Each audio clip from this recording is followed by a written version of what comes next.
Good morning, boys and girls. Today is Monday, March 23rd, 2020.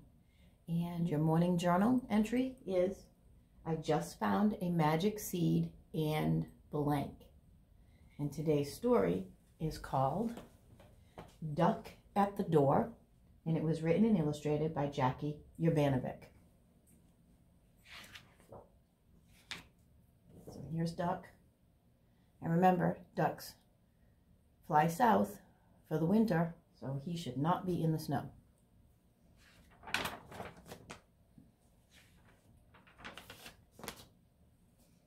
It was a quiet night until thunk, creak, and knock, knock, knock. Someone is out there. But who? Let's go ask Irene. She always knows what to do.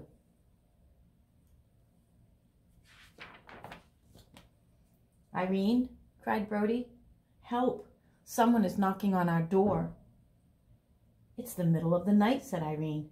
Who could be knocking on our door? It's a duck.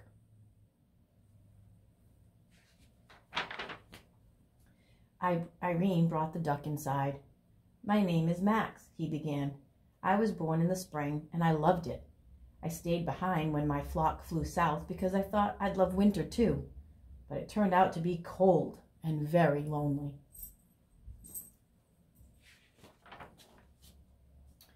Winter isn't so bad when you have a warm home, said Irene. At first, Max had a lot to learn.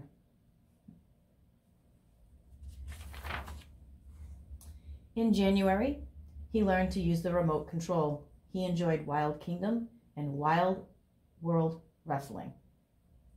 In February, he discovered he had a flair for cooking. By March, he had made himself right at home. But by April, it was clear that Max had learned too much. There goes another Saturday night. Another rerun? Rerun? I've got it memorized. Ack! So he's in control of the TV remote. Dakota, Coco, and Jessie Bear got tired of Max's new recipe. And Brody was just plain tired. So he made the animals healthy meals, and he's taking over Brody's bed. Someone had to talk to Max. But who? Just then Max burst into the room yelling, "Listen to that quacking! My flock has returned! I can't wait to see them!" Irene, please keep my chef's hat, and Brody, you can have my rubber duckies. I will miss you all so much. And after many hugs, Max left. With Max gone, life was ordinary again. You go first. No, you. What else can we do for fun? The cats went back to eating plain old cat food, and no one played keep away with the remote control. And Brody didn't have to share his bed. Looks like they're all lonely. Life was so quiet that by October, everyone was happy to hear the sound of quacking. When there was a knock at the door, everyone was hoping the same thing. Max? Max? Max? Max? Max, they shouted with joy. Are you staying with us all winter, they asked. Yes, said Max. Me and my flock. Everyone looked at Irene, hoping she would say something. I think because he had such a great time that he invited his flock back with him. But all she could say was, welcome home.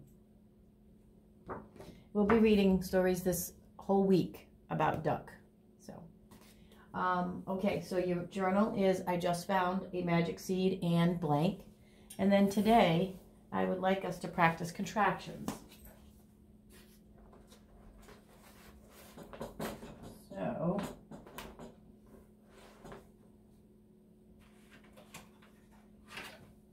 remember, contractions are two words that we put together to make a smaller version of the word. So I have an example, have not, The O gets crossed off, it becomes the apostrophe, and it becomes haven't. So what I would like you to do is copy the 10, and there are 10, there's 5 on the other page, words into your notebook, and then follow along and do it like I do. I'm going to do the first one with you. So, could not is going to have the O crossed off, and I want to make sure I see you cross the O off on your notebook. Turn it into the apostrophe, and then next to the word could not, please write the contraction. Okay? And so we have could not becomes couldn't. They have, did not, I am, she will, cannot, he is, should have, we are, and will not. And there's a star near will not, because remember, this is the one that changes completely. So you won't be crossing off any letters, you'll just write the new contraction.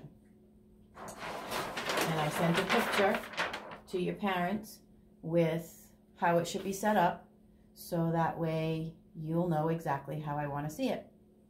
And I will see you this afternoon with our read aloud, and I'm going to do a math lesson on telling time. So while you're doing your work, I have some schoolwork that I need to do.